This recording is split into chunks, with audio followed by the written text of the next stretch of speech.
Hello there and welcome back. My name is Elena. And I'm Photios, and this is the Game Code. Today's video is all about top 10, and this video's top 10 is top 10 most anticipated games 2024 edition.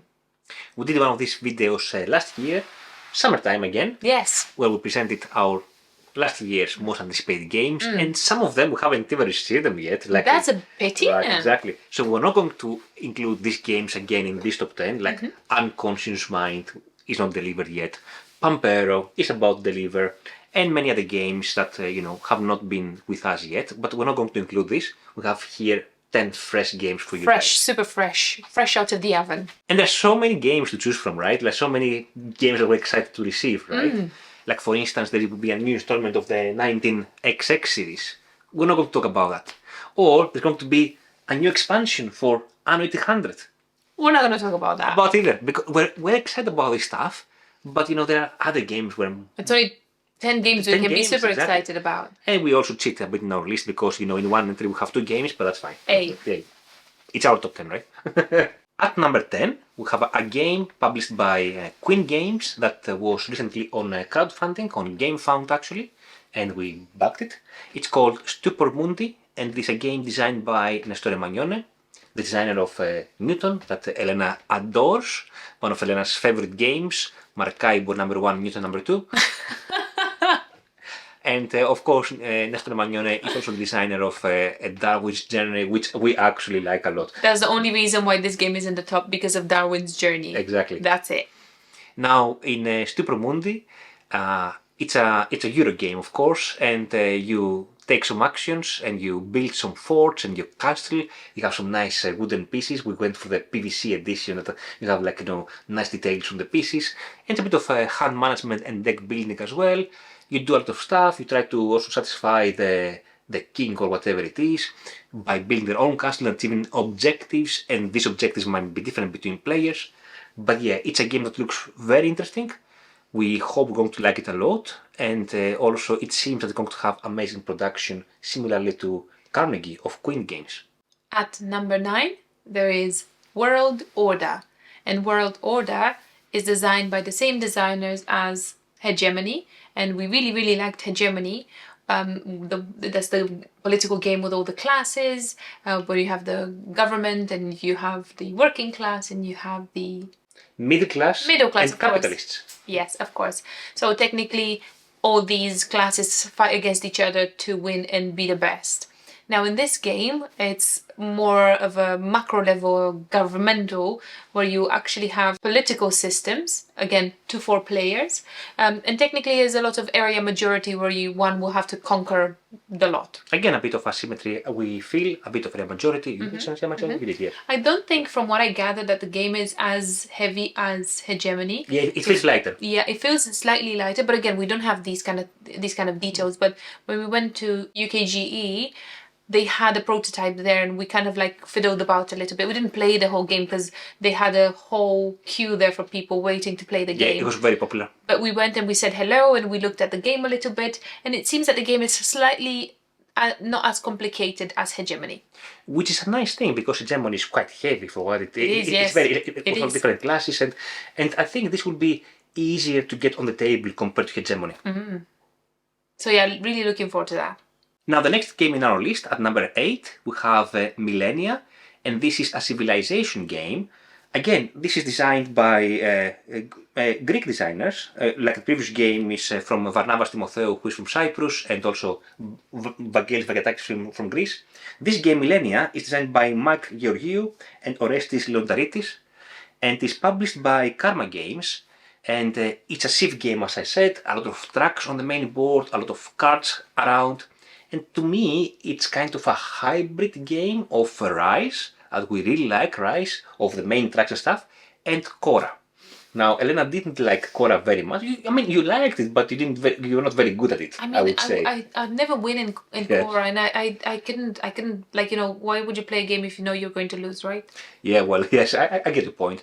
But I really enjoy Cora, the Rise of an Empire, I think it was, with a Greek, different the Greek goddess on top of it. Exactly. But Millennia feels like a very good game, again with tracks, again a lot of stuff happening, very civilization game. We have backed this game on Kickstarter, but I want to say that the company wants to do another Kickstarter of an expansion of Caledonia before they ship both games, so it might be delayed up until, let's say, early 2025, if not further. If anything, we will tell you in the next year's top Yeah, 10 if most we have or not, anticipated yes, games, exactly. if the game is still here or not. Exactly. Next on the list, and I think I am more excited about this than you are, I am quite excited as well. I am more excited. No, I'm quite excited as well. Please. Okay, fine. The next game on the list at number 7 7. is Ra, Roll and Write, or Flip and Write. Some sort of X and Write It's kind of actually version. called Run Right. It's called Ra and Write. How That's cute is very that? cute, isn't it? So this is a X and Write version of Ra, the game of Reiner Knizia, with art by Ian O'Toole, and this is because the new game has art by Ian O'Toole, so it kind of follows that along, and we love Ian O'Toole, don't we? Yes, we do. Particularly, you're a fan. I am a fan of Ian O'Toole. Weather Machine. Anyhow, Carnegie. can I? You want to continue? Yes. Yes. Anyhow, we really like Ra. I particularly like Ra very much. The only reason why we don't play Ra very much is because it's a bidding game and you need a lot of players to bid, and we don't play with very many people all the time, which means we don't play Ra very much, although it's a very, very good game. So I'm looking forward to that. Plus we like Roll and Writes quite a lot, like Exactly. a lot. Have a look at our Roll and Write video game. Yeah, we really hope that this Ra and Write version will be more for 2 players, so we're going to enjoy it more, so we will not have the need to buy or to gain Ra, the main Ra, and this will fill our need for Ra. Plus Ian O'Toole is there, so that's nice. Exactly.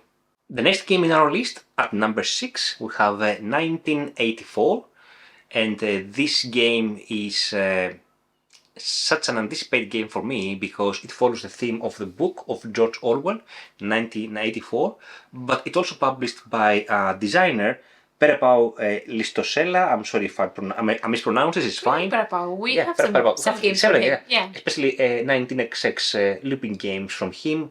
He's a very good designer, so I'm really looking forward to the game itself, but mostly I'm looking forward to the theme, to see how he has implemented the theme into the game. So there was recently a campaign for that, not on Kickstarter, not on GameFound, on something that's called Verkami, I think, which is more a Spanish platform for crowdfunding, and they had this game on sale, as well as a Winston solo-only game. Winston is, the main character of the book as well.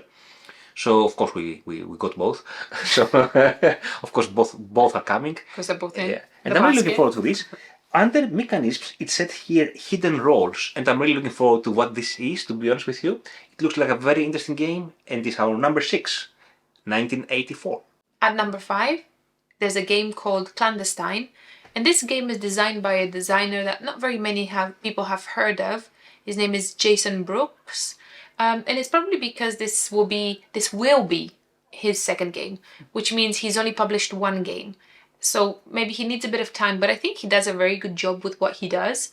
His previous game is called Legacies, and Legacies is one of our very, very favorite games. What an amazing game! It's an amazing game, isn't it? It has so many different elements and so many different structures in that game. You do so many different things.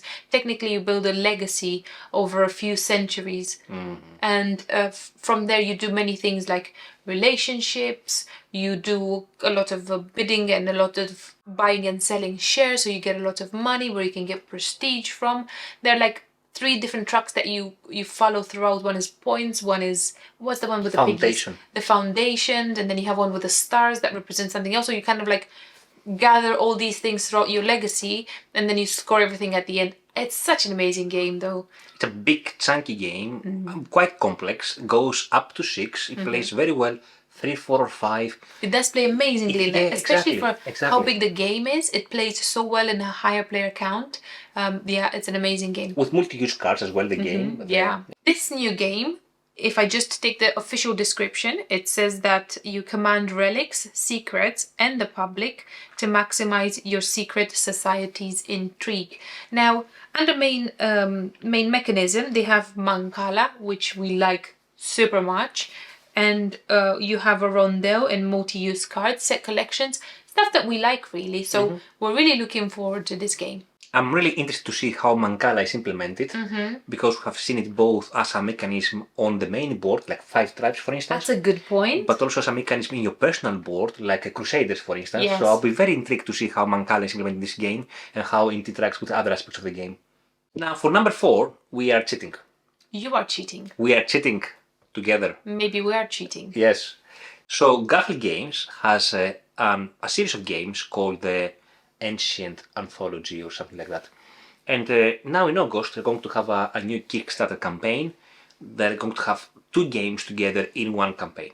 So I feel that if they can cheat, having 2 games in one campaign, so can we? Exactly. Yeah, easy. Exactly. So the 2 games, one of them is called The Anarchy, and it is the spiritual continuation of Hadrian's Wall. Oh yes, I'm looking forward to that so much. Hadrian's Wall, the best game. Published by, again, Garfield Games and designed by Bobby Hill. And again, all of them have amazing art by Sam Phillips. All the Ancient Anthology has art by Sam Phillips. And it seems like a Hadrian's Wall 2.0 in the sense that it seems even more complex than Hadrian's Wall. Hadrian's Wall is quite chunky, right, as a roll right or flip and right. And you also have a small castle that you fortify. So in Hadrian's Wall you only have 3, how they called, defense lines, if you wish. In the new game you have a castle, so they can come in everywhere and you can make the castle stronger and stronger. It looks very evolving, very nice. And the other game is a game designed by Sam Phillips, the brother of Sam Phillips, the owner of Garfield Games, and it's called Skara Brae. And it seems like a resource conversion game. You have a million gazillion, I think you have 20 or 25 different types of resources here. Imagine just putting your hands in all of that. Exactly, and all of them are wooden, yeah. So you have a lot. There's a picture on BGG, which maybe we will have some of here. Oh, the picture is right here. It's right here, yes, exactly. So you can see how the player looks like. So you don't have a main board per se, you have a player board and a lot of resources happening around. It looks quite exciting. It looks slightly on the lighter side compared to other games of Garfield. Yeah, but look at the resources. Exactly. Don't you want to have that? Exactly, all the tactile experience, right? Exactly, right? Question. Have you backed both games? It's not out yet, but we are definitely going to back both games, yes. Most likely we're going to organize some sort of local group pledge, because one good thing about the Kickstarters of Garfield Games is that they charge you a flat shipping fee no matter how many games you buy. We should open a board game shop then. No, I don't want any more tax in my life. At number 3, and I think everybody's interested in number 321, and this is number 3, and I wish I could put this, like, all the games are so amazing. Listen to this one. This is called Flatiron, and the game is about... It's not a steak, okay? Yeah, 1 minute steak. Nope.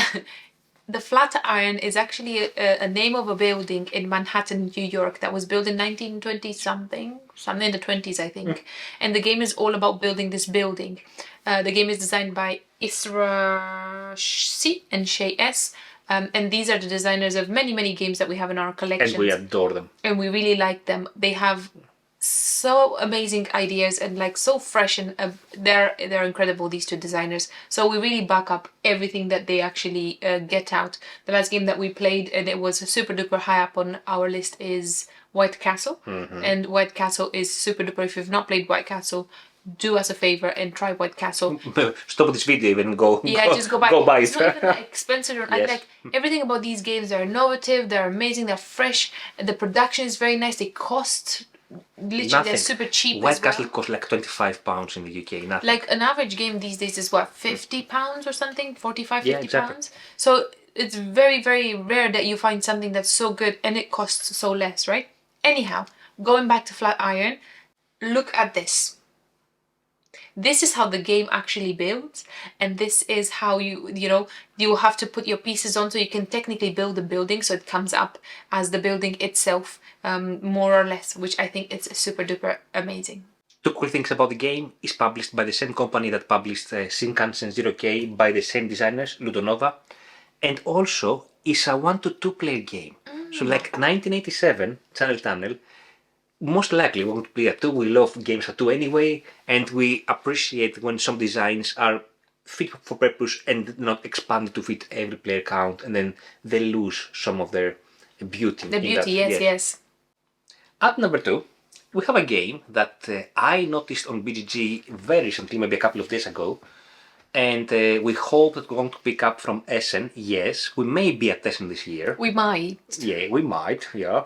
We may be there, and we may buy Flatiron there as well. And We may not. we'll most likely be there. We'll see.